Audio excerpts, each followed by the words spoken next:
عباد الرحمن الذین یمشون علی الارض ہونا وَإِذَا خَاطَبَهُمُ الْجَاهِلُونَ قَالُوا سَلَامًا وَالَّذِينَ يَبِيتُونَ لِرَبِّهِمْ سُجَّدًا وَقِيَامًا وَالَّذِينَ يَقُولُونَ رَبَّنَا اصْرِفْ عَنَّا عَذَابَ جَهَنَّمَ إِنَّ عَذَابَهَا كَانَ غَرَامًا إِنَّهَا سَاءَتْ مُسْتَقَرًّا وَمُقَامًا صدق اللہ مولانا العظیم قال اللہ تعالی فی عظمت سیدنا و سید المرسلین صلی اللہ تعالی علیہ وسلم اعوذ باللہ من الشیطان الرجیم ان اللہ و ملائکتہ یصلون علی النبی یا ایہا الذین آمنوا صلوا علیہ وسلموا تسلیما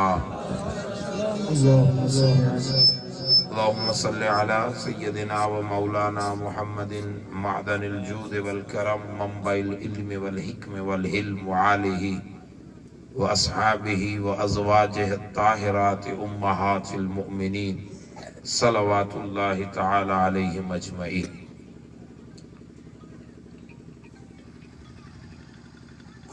اللہ جل جلالہ و جل شانہ اپنے فضل و کرم اور اپنے حبیب طبیب دو جہاں صلی اللہ علیہ وسلم کی پاک زلف عنبری اور نالین پاک کی برکتوں اور سعادتوں کے طفیل اپنی بارگاہ میں آج کی اس بابرکت محفل پاک کو قبول فرمائے آمین۔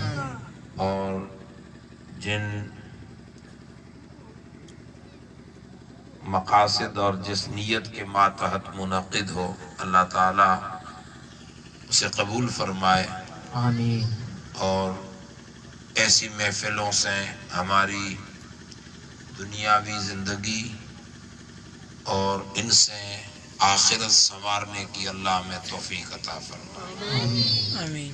قرآن مجید کے سورہ فرقان کی چند آیات میں نے تلاوت کرنے کا شرف حاصل کیا ہے۔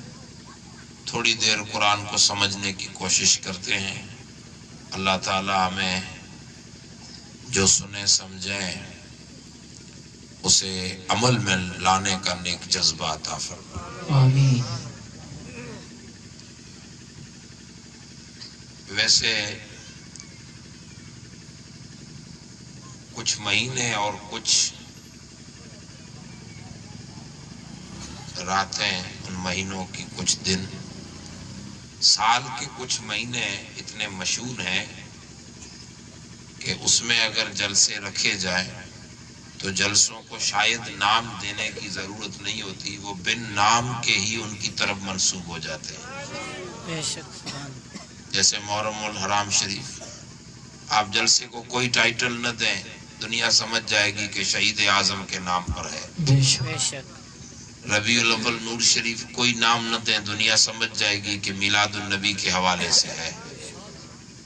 اور ربیع الغوث، یہ ربیع الثانی، دنیا سمجھ جائے گی غوث الاعظم کے نام سے ہے۔ بے شک۔ ٹھیک ہے، پھر بھی مجھے نہیں معلوم اس جلسے کا کیا نام ہے، لیکن سنا یہ ہے کہ اصلاحی پروگرام ہے، اور اولیاء سے بڑی اصلاح امت کی کون کرے۔ بے شک۔ اصل اصلاح وہی ہے جو اللہ کے اولیاء کرتے ہیں۔ ٹھیک ہے، اپنے اپنے وقت پر زمانے کے مائے ناز علماء نے، خطباء نے، واعظین نے اور دیگر قوم کے نمائندوں نے اپنی اپنی سماج، اپنی اپنی قوم کو سدھارنے کے لیے، راہ راست پر لانے کے لیے، جملہ خرافات کو قوم سے نکالنے کے لیے اور رذیل خصلتوں اور عادتوں سے نکالتے ہوئے اونچائی کی طرف لے جانے میں کافی محنتیں کی ہیں اور کر رہے ہیں، لیکن جہاں سالوں کی قیمت، سالوں کی محنت رنگ نہیں لاتی، وہاں کسی ایک مرد کلندر کی نظر ہی کام کر جاتی۔ بے شک، حق، سبحان اللہ۔ اولیاء اللہ جو خدمت کریں، ایسی خدمت، ٹھیک ہے، ہم تو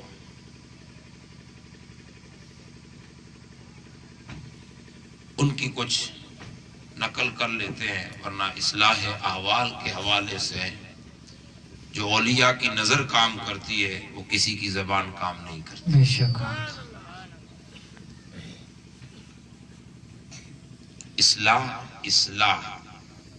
اصلاح کی معنی کوئی چیز ہو لیکن اس میں کوئی غلطی ہو جس کو سدھارا جائے. کوئی چیز ہو، وجود ہو اس کا، لیکن کچھ غلطی ہو. مثلا آپ میں سے کوئی اٹھ کے کہے مولانا صاحب ٹوپی، تو اس کا مطلب ٹوپی ہے، سر پر ہی ہے، لیکن پہننے کی اسٹائل کچھ غلط ہے، اس لیے آپ کہہ رہے ہو کہ ٹھیک کر لیں. تو اصلاح کہتے ہیں. اصلاح جو لفظ ہے اس کی معنی یہ ہے کہ کوئی چیز ہو لیکن کچھ اس میں گڑبڑی ہو، ٹھیک ٹھاک نہ ہو، تو اسے سدھارا جائے. اس سدھارنے کو اصلاح کہتے ہیں. اب وہ اصلاح اس وقت کی اگر ضرورت مانی جائے تو ایمانی اصلاح بھی ہوتی ہے، اعمال کی اصلاح بھی ہوتی ہے، نیتوں کی اصلاح بھی ہوتی ہے، ریت رواج جو ہماری سماجوں میں ان کی بھی اصلاح ہوتی ہے، رہن سہن ہمارے جو طور طریقے ہیں، انداز زندگی، ان کی بھی اصلاح ہوتی ہے، بول چال ان کی بھی اصلاح ہوتی ہے. تو انہیں سدھارا جائے تو سدھار کے کس لیول پہ لایا جائے. اگر کوئی آدمی اصلاح کی بات کر رہا ہے تو سامنے نمونہ بھی ہونا چاہیے.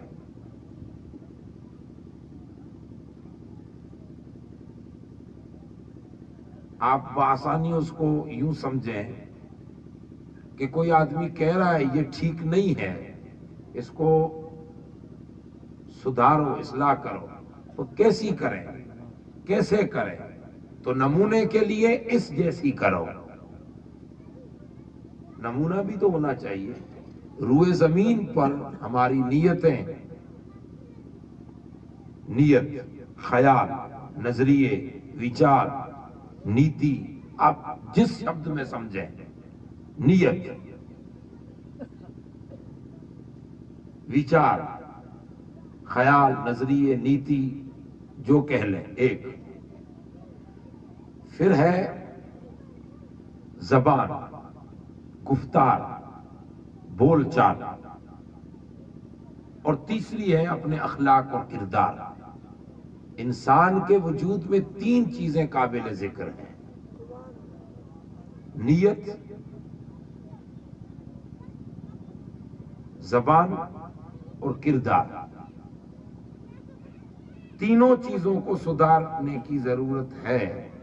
اگر تینوں سنور جائیں، لیکن یہ سدھاریں تو کس ڈھنگ پر، کیسی نیت رکھیں، کیسی زبان استعمال کریں، کیسے کردار بنائیں، ہماری بول چال کیسی ہو، ہمارے خیال کیسے ہوں، اور ہمارے ویوہار کیسے ہوں، کردار، اخلاق کیسے کریں.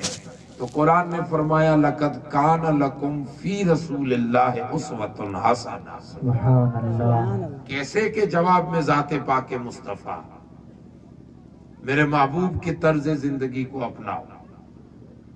اور قیامت تک ایک جماعت ایسی رہے گی کہ جو رسول خدا کے نائبین کہلائیں گے زمین میں. ہم نے حضور کو دیکھا نہیں تو پتہ کیسے چلے؟ تو نائبین کی ایک جماعت رہے گی جن کے خیال، جن کے نظریے، جن کی بول چال، جن کے کردار، جن کے اخلاق دنیا دیکھ کر یہ انداز لگائے گی کہ یہ اخلاق بتا رہے ہیں کہ یہ محمدی کردار ہے، یہ خیال بتا رہے ہیں کہ محمدی خیال ہے. ایک جماعت جو قیامت تک رسول اللہ کے نائبین کی جماعت ہے، اور اسی جماعت کو دنیا اولیاء اللہ کے نام سے یاد کرتی ہے. سبحان اللہ، سبحان اللہ. اولیاء اللہ، جو اللہ کے اولیاء ہیں، وہ اپنے خیالوں میں، وہ اپنی گفتار میں، وہ اپنے کردار میں رسول اللہ کی نشانی بن کر آتے ہیں، نمونے بن کر آتے ہیں. اگر حضور سمجھنا ہے تو اولیاء اللہ کو سمجھ لو، اور اللہ کے ہر ولی کے طرز زندگی حضور علیہ الصلوۃ والسلام کی سنت ہمیں بتاتی ہے۔ ہر ولی کا ڈنگ، جیسا علاقہ، جیسے لوگ، جیسا ماحول، جیسی جگہ، زمین کے بھی تاثیرات ہوتے ہیں۔ جس زمین پہ جو لوگ بستے ہیں ان کے خیالوں میں ان کی بھی ایک تاثیر رہتی ہے۔ جس زمانے میں، جس دور میں، جس زمین کے خطے پر جہاں جہاں جس مزاج کے لوگ رہتے ہیں، اسی مزاج کے مطابق اللہ کا ولی اللہ تعالیٰ نعمت کے طور پہ انہیں عطا فرماتا ہے، اور پھر وہ دنیا اس ولی کو دیکھ کر اپنی زندگی سنوارنا شروع کرتی ہے، احوال بدلنے شروع ہوتے ہیں، اصلاح ہوتی ہے، نیتوں کی بھی اصلاح، گفتار کی بھی اصلاح۔ پہلے جیسے تیسے بول رہے تھے، اس ولی سے ٹچ ہونے کے بعد زبان بدل گئی ہے، خیال بدل گئے ہیں، کردار بدل گئے ہیں، ویوہار بدل گئے ہیں۔ وہ اولیاء زمین پر آہستہ آہستہ لوگوں کو اس طرح دین پہنچاتے ہیں جس طرح 23 سال میں محمد مصطفیٰ نے امت کو عطا۔ سبحان اللہ۔ وہ نمائندے ہوتے ہیں، وہ رہبر ہوتے ہیں، وہ نائبین ہوتے ہیں جماعت اولیاء۔ اللہ کے مقبول بندے ہوتے ہیں زمین پر۔ ولی کرامت سے نہیں پہچانا جاتا۔ ہماری اہل سنت والجماعت کی اس وقت موجودہ حالت یہ ہے کہ جس سے کرامت نکلے ہم کہتے ہیں زبردست وقت کا بزرگ ہے۔ کرامتوں سے نہیں پہچانے جاتے۔ کرامت ولی کی پہچان نہیں ہے کہ یہ ہو تو ولی ہو، یہ ولی کی پہچان کرامت نہیں ہے، ایڈنٹی ولی کی نہیں ہے کہ اسی سے پہچانا جائے۔ یہ تو ان کے یوں کہیں کہ چلتے پھرتے ابرو کے اشارے کے کام ہے، کرامت ان کی پہچان نہیں ہے۔ تو پھر پہچان اولیاء کی کیا ہے؟ وہ قرآن مجید نے بیان فرمائی۔ جو آیتیں میں نے پڑھی ہیں ان میں اللہ نے گن گن کر ولیوں کی خوبی بیان فرمائی۔ یہ خوبی ہے، یہ خوبی ہے، یہ خوبی ہے، یہ ہے، 12 خوبیوں کو بیان کیا۔ کتنی خوبیوں کو؟ 12ویں والے کی نسبت سے 12 خوبیوں کو بیان کیا۔ لگ بھگ نسبت پر زیادہ ہمارے علماء زور دے رہے ہیں، اس لیے میں 12ویں والے کی نسبت 12 خوبیوں کو قرآن نے بیان کیا ہے۔ اگر یہ خوبیاں ہیں تو ہے اللہ کا ولی، اور نہیں ہے تو نیک ہو سکتا ہے، نیکوکاروں میں ہو سکتا ہے، اچھا انسان سب کہہ سکتے ہیں، لیکن ولی کا ٹائٹل دینا، ٹھیک ہے ہم اور آپ لوگ تو ہر کس و ناکس کو بنائے پھرتے ہیں، لیکن اللہ نے اسے ولی کا ٹائٹل نہیں دیا۔ اولیاء وہ ہیں جن میں یہ خوبیاں ہوں۔ اب خوبیاں ہم دیکھ لیں زمانے میں، جس میں یہ خوبیاں نظر آئے سمجھ لو کہ کچھ نہ کچھ ولایت اس میں ہے۔ اور ولایت کیا ہے؟ جس کا دل مولا کی حضوری میں رہتا ہو، جس کا دل حضور کی حضوری میں رہتا ہو، خیال خدا اور خیال مصطفیٰ میں جن کے دل ہوتا زن ہوتے ہیں، انہی کو اللہ اپنا قرب اور اپنی ولا عطا فرماتا۔ سبحان اللہ۔ ایسوں کی سنگت مولا سے ملاتی ہے۔ جو خود ملے ہوں گے تو ہمیں ملائیں گے، جو برسوں سے خود ہی نہیں ملے وہ ہمیں کہاں ملائیں گے۔ اسی لیے اولیاء کہتے ان کو ہے کہ جو مولا کے قرب والے ہیں۔ اللہ تبارک و تعالی خیر قرآن مجید میں کئی جگہوں پر اولیاء اللہ کا بیان واضح الفاظ میں بیان ہوا، لیکن سورہ فرقان کی جو میں نے آیتیں پڑھی ہیں اس میں اللہ تبارک و تعالی نے ایک عجب ڈھنگ سے اپنے اولیاء کی علامتوں کو بیان کیا۔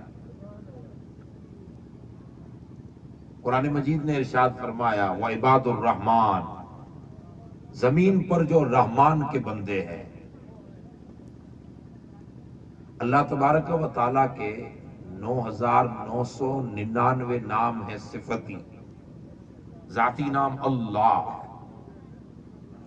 اوصافی نام، وصفی نام 9999۔ 99 نام تو ہر قرآن کے پٹھے پہ لکھے ہوئے ہیں، عام چلتے پھرتے ہیں، سب جانتے ہیں۔ 99 اوصاف میں سے کسی ایک وصف کو یہاں بیان نہیں کیا، صفت رحمان کو بیان کیا۔ عباد الرحمان، عباد الرحیم نہیں کہا، عباد الکریم نہیں کہا، عباد المنان نہیں کہا، یہ سب اس کی صفت ہے۔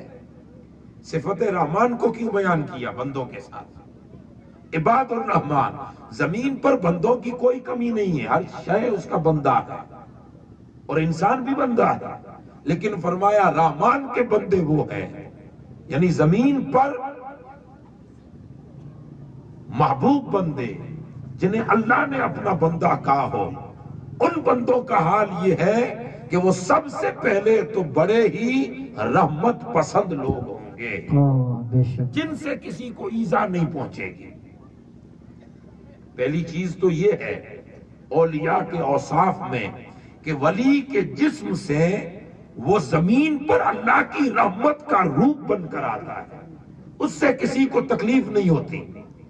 وہ زمین پر جب تک موجود ہو، انسانوں نہیں بلکہ کل کائنات کے لیے وہ رحمت بن کر رہتا ہے، وہ پیکر رافت رہتا ہے، اس میں مہربانی ہوتی ہے، اس میں امن ہوتا ہے، اس میں رحمت ہوتی ہے، اس میں کرم ہوتا ہے۔ ولی زحمت نہیں ہوتا، ولی کسی کو تکلیف دینے والا نہیں ہوتا، ولی تکلیفیں دور کرنے والے کا نام ہے، ولی رحمت بانٹنے والے کا نام ہے، ولی پیار بانٹنے والے کا نام ہے، ولی ایک دوسرے میں ہمدردی بانٹنے والے کا نام ہے۔ اس لیے کہ ولی دیندار کا نام ہے، اور آقا فرماتے ہیں الدین والنصیحت کلہ، اگر ولی دینداری کا نام ہے تو دینداری مکمل بھلائی ہی بھلائی کا۔ سبحان اللہ، نعرہ تکبیر، نعرہ رسالت۔ ولی دیندار ہوتا ہے، اور جو دیندار ہوتا ہے وہ مکمل بھلائی ہوتا ہے۔ الدین والنصیحت کلہ، دین پورے کا پورا بھلائی، دین میں زحمت نہیں ہے، ولی جھگڑالو نہیں ہوتے۔ ہمیں کوئی گالی دے تو شام سے پہلے جواب دے دیتے ہیں، ولی کو کتنا بھی کوئی برا بلا کہے وہ جواب ہی نہیں دیتے، وہ گزر جاتے ہیں ان باتوں سے۔ ان میں صفت رحمانیت کا ظہور ہوتا ہے، جو اولیاء ہوتے ہیں ان میں صفت رحمانیت کی جھلک ہوتی ہے۔ اسی لیے فرمایا عباد الرحمان، وہ رحمان کے بندے۔ حضرت عیسیٰ علیہ السلام کہیں سے گزرے، اور اللہ کی ولا میں نبیوں سے بڑھ کر ولایت ہے کیا؟ نبی جو ہوتا ہے نا وہ ولیوں سے بھی کئی قدم آگے، ولا میں، دوستی میں، اللہ کی دوستی مضبوط ہوتا ہے، انہی کے فیض سے تو امتیوں کو دوستی ملتی ہے۔ حضرت عیسیٰ علیہ السلام زمین سے کہیں گزرے تو 8-10 لوگ ایسے بیٹھے تھے کہ جب حضرت عیسیٰ علیہ السلام گزرے تو انہوں نے زبان تو کھولی لیکن اچھائی میں نہیں کھولی، برائی میں کھولی۔ اللہ، حضرت عیسیٰ کے حوالے سے کیا کہا انہوں نے؟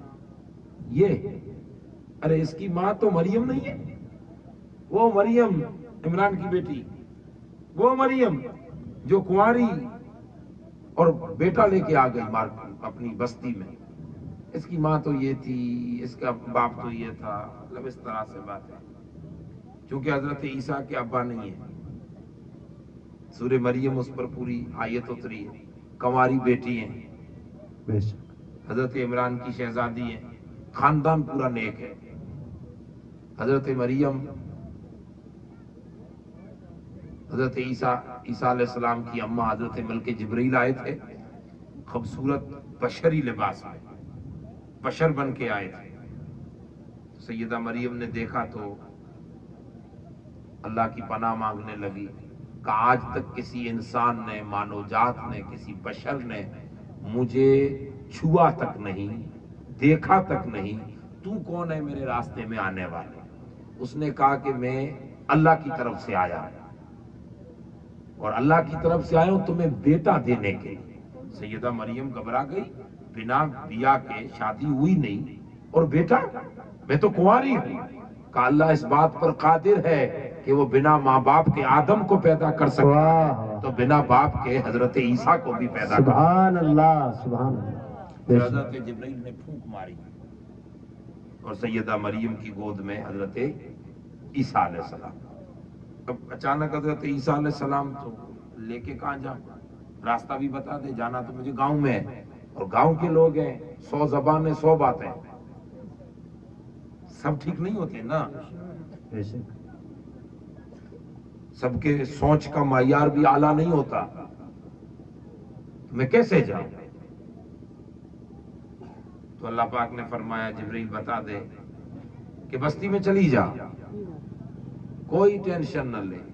جب گاؤں والے غلط تہمتیں لگا کر تجھے پوچھیں کہ کنواری بیٹی بچہ کہاں سے لائی, تو خاموش رہنا, تو اشارہ اس بچے کی طرف کر دینا, یہ خود ہی بتا دے گا کون ہے اور کیوں آیا. واہ واہ, سبحان اللہ.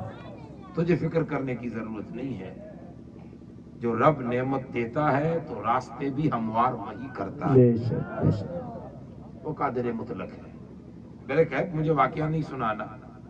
اب یہ حضرت عیسیٰ علیہ السلام کی اماں بستی میں گئی تھی تو بستی والوں نے, ارے مریم تو تو کنواری, تیری اماں تو بڑی نیک تھی, تیرے ابا تو بڑے نیک تھے, تیری نانی بھی تو بڑی نیک تھی, دادا بھی تو ددیال اچھا تھا, ننیال اچھا تھا, یہ کنواری بچی لڑکا کہاں سے لائی؟ غلط تو ہو نہیں سکتی. سب برابر نہیں ہوتے. کسی نے کہا غلط ہے, کسی نے کہا غلط تو ہو نہیں سکتی اس لیے کہ تیرا ننیال بڑا نیک تھا. تو لیکن یہ بچہ کہاں سے آیا؟ اب ہو گئے حضرت عیسیٰ علیہ السلام 8, 9, 10, 12, 15 گھنٹے کا ہوں گے, زیادہ سے زیادہ 1 دن اگر وہاں رہی ہوگی تو. ہے تو چھوٹے ہی نا, بھگوڑے میں ہی ہے ابھی. تو گود میں لے کے کھڑی ہیں, اشارہ کیا اس کو پوچھو, اس کو پوچھو. انی صمت للہ, میں نے تو اللہ کے لیے روزہ رکھ دیا ہے. روزے کی معنی خالی یہ نہیں ہے کھانا پینا, زبان کا روزہ, بولوں گی نہیں کسی سے. پوچھ لو اس سے. بستی والوں نے کہا اس سے پوچھیں, یہ تو خود ہی اپنے جسم سے کپڑا ہٹ جائے تو سیدھا کرنے کی طاقت میں نہیں, ہمیں کیا جواب دے گا؟ بی بی مریم نے کہا پوچھ کے تو دیکھو, یہ تمہاری سوچ ہے, پوچھ کے دیکھو. تو سارے بستی والوں میں سے ایک نے کہا بیٹے بتا کون ہے تو. اب چھوٹا بچہ 2, 3, 4, 8, 10 گھنٹے کا, کیا جواب؟ لیکن بچہ ہے چھوٹا پر ہے اللہ کا نبی. واہ واہ, بے شک. تو بھگوڑے میں پکار اٹھے انی عبداللہ و نبی اللہ, میں اللہ کا بندہ ہوں, نبی ہوں, اور میرا رب مجھے کتاب بھی عطا فرمانے والا ہے جو تمہاری ہدایت کے لیے انجیل آئے گی. اور میں آیا زمین پر اس لیے ہوں کہ تمہیں ایک میرے بعد آنے والے محمد کی خبر. واہ واہ واہ واہ, سبحان اللہ, سبحان. گاؤں والے سکتے میں ہو گئے کہ نہیں مریم پاک دامن ہے. بیٹے نے گواہی دی, چلو ٹھیک ہے, یہ ہے بی بی مریم. تو حضرت عیسیٰ نکلے راستے سے. تو سب ٹھیک نہیں ہوتے یار. کچھ لوگ ہاتھ چومنے, ضروری نہیں کہ 500 گھروں کی بستی میں 500 کے 500 ہاتھ چومیں, ضروری نہیں ہے. یہ تو رسول اللہ کے ساتھ نہیں ہوا تو ہمارے ساتھ کہاں سے ہوگا؟ مکۃ المکرمہ میں مر گئے لیکن حضور کی نبوت کو مان رہے تھے. دل, ان کے دل جو ہے نا وہ مان رہے تھے کہ ہے تو نبی, ہے واقعی میں ہے. ارے ابو جہل سے کسی نے پکڑ کے کہا تھا کہ بھائی تو سب کو گمراہ کر کے بیٹھا ہے, سچ سچ بتا دے محمد جھوٹے ہیں کہ سچے. تو بڑا لیڈر ہے ہمارا, مکھیا ہے, نمائندہ ہے, بڑا ہے, جاموتر ہے, آگیوان ہے, تو سچ سچ بتا دے.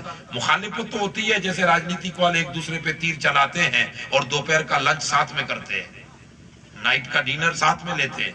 لیکن آپ ذرا بتائیے کیا کر رہے ہو, کیا محمد واقعی سچے کہ جھوٹے؟ تو ابو جہل نے کہا سچ پوچھتے ہو؟ کہا سچ سچ بتا تیرے خداؤں کی قسم.